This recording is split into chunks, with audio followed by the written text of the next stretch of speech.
Good afternoon. My English is not very good. I hope that you can understand me.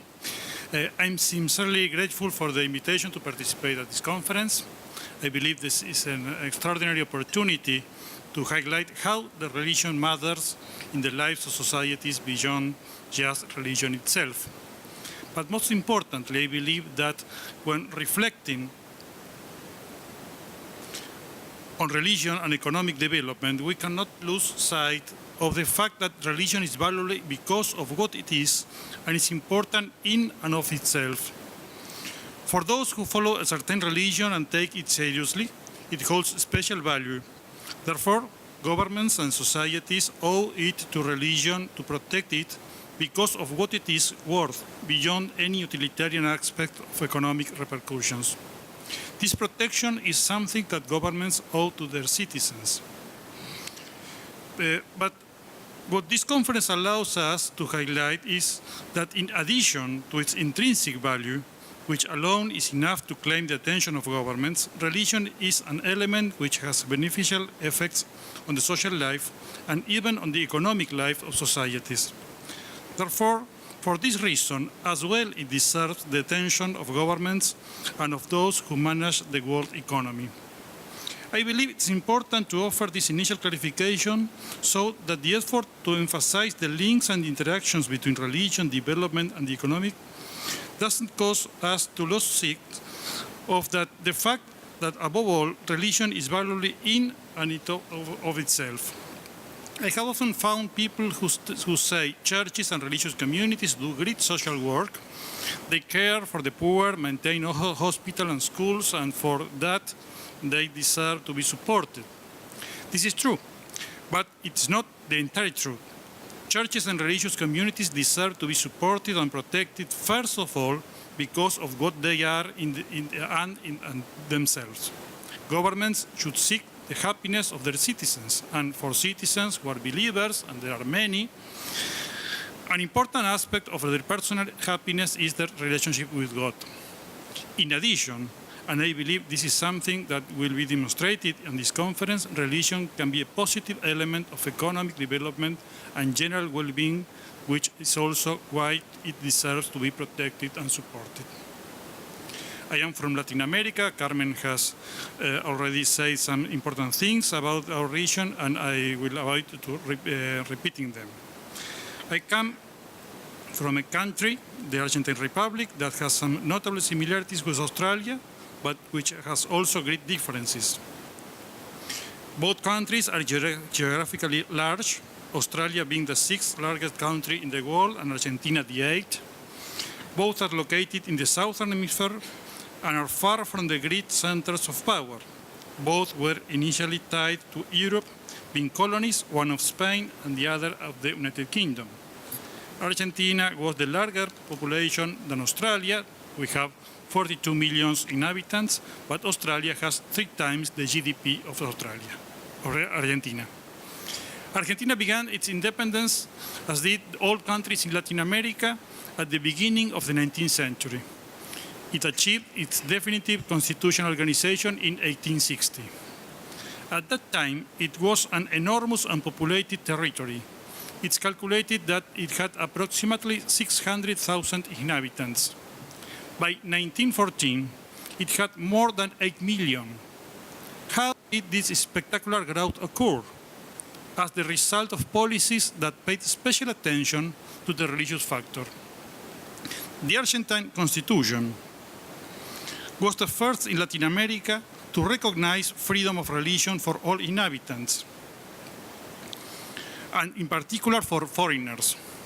This development did not come as a coincidence, but rather in clear adherence to the vision of the Founding Fathers, who wanted to promote immigration, especially by Europeans and among them of Protestants.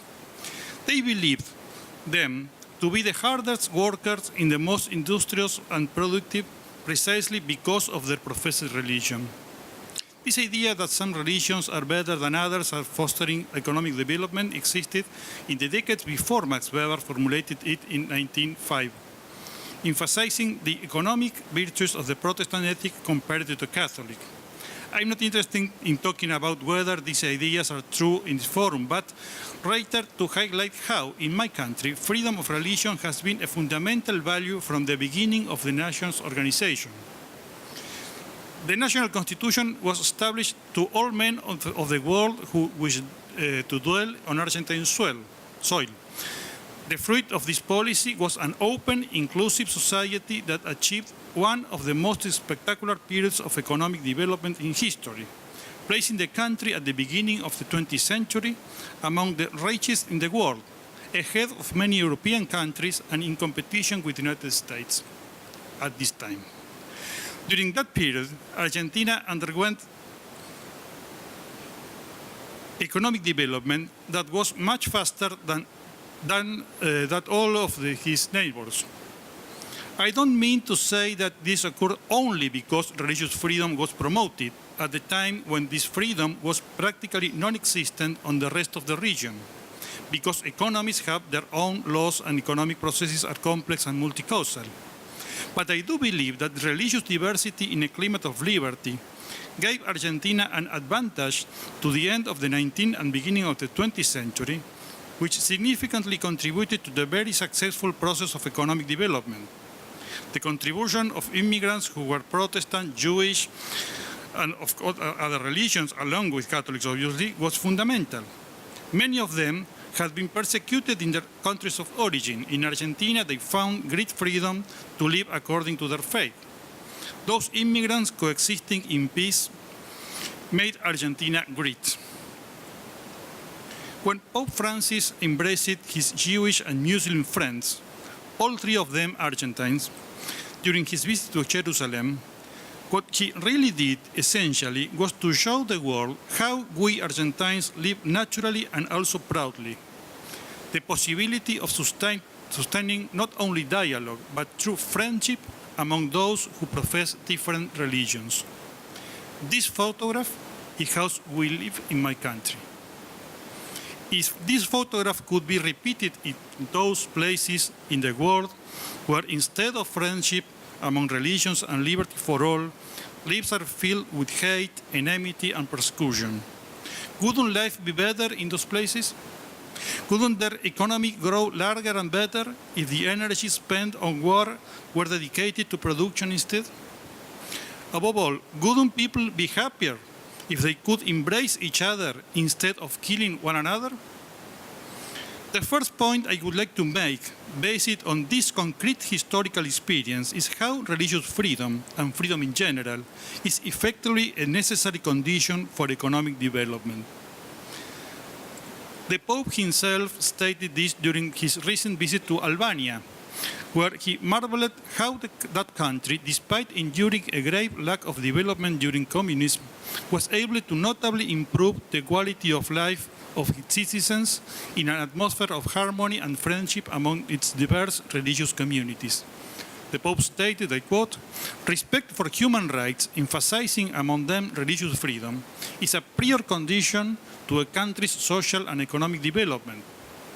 When man's dignity is respected and his rights are recognized and safeguarded, creativity and wit also bloom, and people are able to put into practice many initiatives of the common good." End of the quote. Of course, as everyone knows, my country's economic performance has been poor during the last decades. We are still proud of our broad religious liberty, but the economy has gone from bad to worse. And so my second conclusion must be that religious freedom is not enough for a country to develop economically. It is necessary, but is not sufficient if other conditions are not met at the same time and if there are not suitable economic policies in place. Second point. The 1960s was the decade of developmentalism, of the dream of achieving progress in those countries that were then called underdeveloped. The focus and emphasis were placed on economic development, particularly in Latin America, a region marked by enormous inequalities, by a great divide among the few very rich and the multitude of poor and hungry people. Economic development seemed especially urgent. So much so that many thought that the path of violent struggle was acceptable in order to achieve development or the liberation of oppressed peoples. This was a period in which human rights were not highly valued. The Catholic Church was greatly involved in the formulation of theories about development under the luminary figure of Pope Paul VI. However, its reception in Latin America came during the context of the Cold War. The Cold War was in fact cold in Europe, but not in Africa, Asia, or Latin America. On our region, it took the form of long and painful armed confrontations between guerrilla groups armed by the communist bloc and military dictatorships promoted and sustained by the United States. These confrontations delayed opportunities for development in Latin America. The path toward economic and social development was regained at the end of the 20th century, to the extent that armed conflict was overcome and democracy took hold throughout the region. Today, our countries live in democracy, although with varying shades. However, from those experiences of political violence, I would like to glean two things. On one hand, they offer evidence that development can only take place during peace. There is an interconnection between peace and development. Pope Paul VI used to say that development is the new name of peace, but by the same token, peace is the condition for development. In this regard, I believe it's important to emphasize the role that religion has played in Latin America with regard to building peace. The Catholic Church, due to its role as the majority church and its considerable prestige, at time with other churches and religious communities acting in concert with it, have played and continue to play a privileged role as mediator in overcoming conflicts and even in ensuring peace. This can be clearly seen in internal conflicts, but has also been evidenced in international conflicts. In 1978, Pope John Paul II's personal intervention and the mediation carried out by the Holy See prevented war from breaking out between Argentina and Chile, which would have been disastrous. The second great lesson was precisely that development is not just an economic issue. Rather, it can only take place in the context of respect of human rights, particularly religious freedom. The person who most masterfully developed these ideas was Pope John Paul II, who had lived under communist oppression. He wrote, I quote, "We should add here that in today's world there are many other forms of poverty. The denial of the limitation of human rights, as for example the right to religious freedom, the right to share in the building of society, the freedom to organize and to form unions or to take initiatives in the economic matters. Do this not impoverish the human person as much as, if not more than, the deprivation of material goods? And is development which does not take into account the full affirmation of these rights really development on the human level? In brief, modern underdevelopment is not only economic, but also cultural, political, and simply human.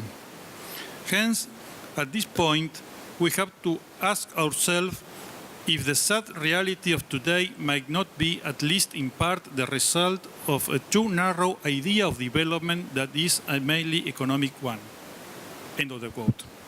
The Pope also thought, I quote, "Nor would the type of development which did not respect and promote human rights, personal and social, economic and political, including the rights of nations and peoples, be really worth of man." The intrinsic connection between authentic development and respect for human rights once again reveals the moral character of development. The true elevation of man in conformity with the natural and historical vocation of each individual is not attained only by exploiting the abundance of goods and services or by having available perfect infrastructures. When individuals and communities do not see a rigorous respect for the moral, cultural, and spiritual requirements based on the dignity of the person and on the proper identity of each community, beginning with the family and religious societies, then all the rest, availability of goods, abundance of technical resources applied to daily life, a certain level of material well-being, will prove unsatisfying and, in the end, contemptible.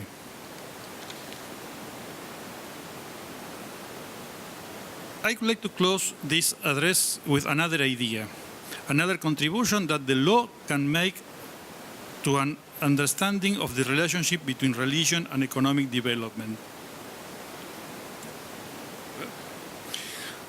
The Inter-American Court of Human Rights, as opposed to the European Court, has occupied itself very little with religious freedom. On the one hand, and this is positive, this is because religious liberty is very broad in the Americas today and does not generate many conflicts. However, on the other hand, and this is not so positive, it is because the court has had to focus its efforts on judging serious violations of other basic human rights, such as the right of life itself, which has been violated by killings, torture, and forced disappearance of persons. However, during the past few years, the court has taken up several cases on religious liberty, especially with regard to indigenous communities. In several cases, it has had to defend the rights of indigenous peoples to communal ownership of its lands and territories. In those cases, the court has reminded us that for indigenous peoples, land is not merely an economic resource.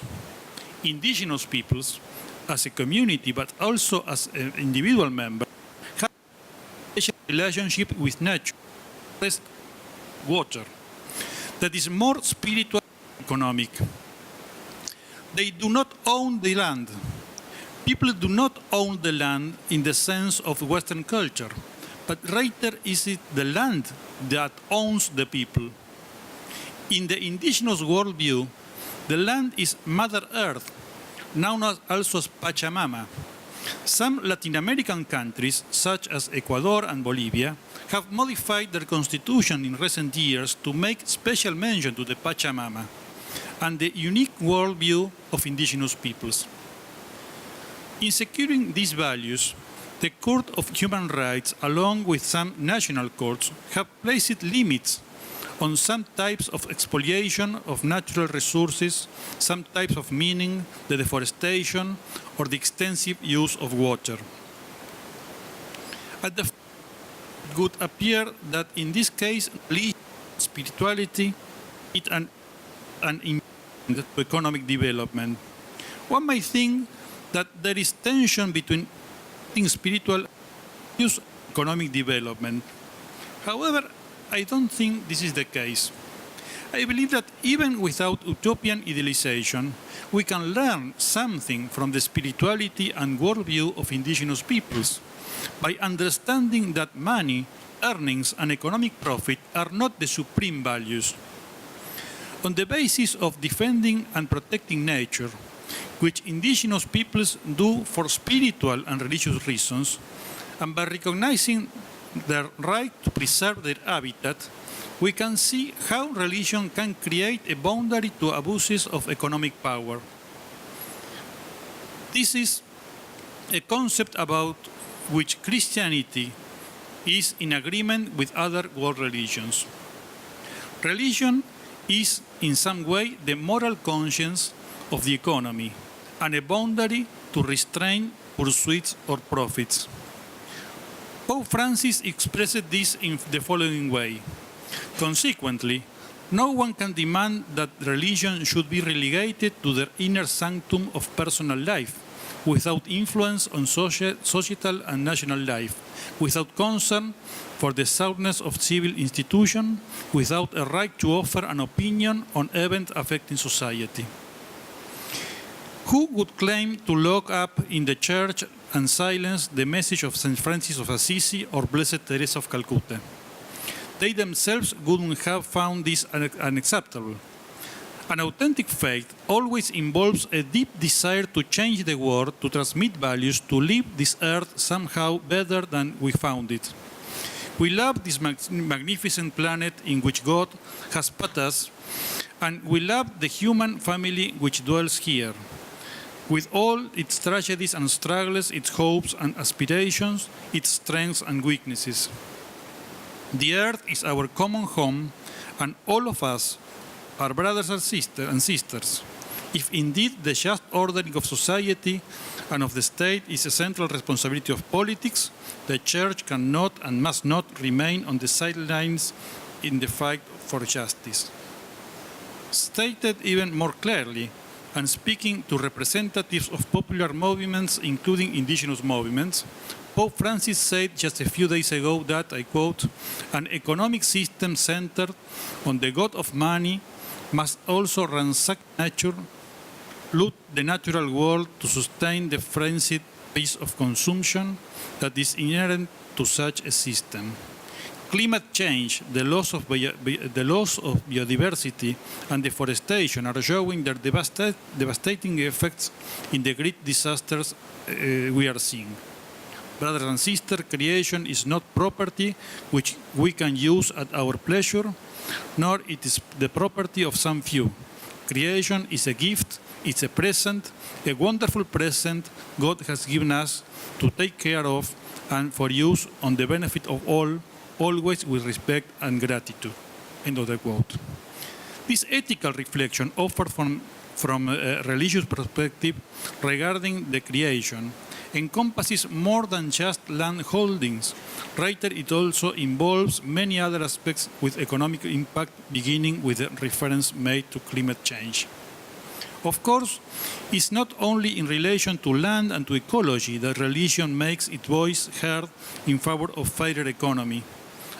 I have mentioned Pope Francis several times because I believe that he is the most important voice out of Latin America today, and also because of the relevance of the Catholic Church in Latin America, as a result of which its pronouncements should be probably taken into account by our governments.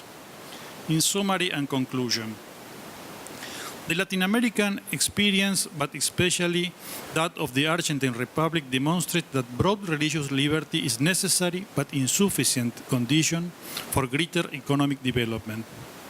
People have the right to demand from the state the guarantee of the religious liberty, and the state should be aware that people and communities who can live in freedom will surely be more effective at achieving their economic and social development goals.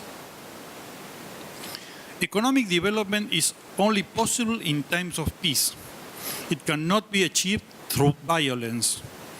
And although sometimes religion, or rather certain sick forms of religion, have contributed to the violence that hampers development, religion can be, and in fact has been, in Latin America, a factor in pacification. Support for peace processes has often gained greater effectiveness when it has been done with the cooperation of different churches and religious communities. True development doesn't consist solely of economic growth. It must be all-encompassing. One important aspect of development is a complete guarantee of human rights, among which religious freedom enjoys a privileged place. Finally, religion has a role to play in the comprehensive development of societies. This includes the religion of native peoples or their spiritual worldviews. Religion reminds us that the world we live in is a creation of God, and that economic development is, on the one hand, a labor of justice for all men and women who are God's creation. But that as we pursue it, we must also bear in mind our responsibility to future generations.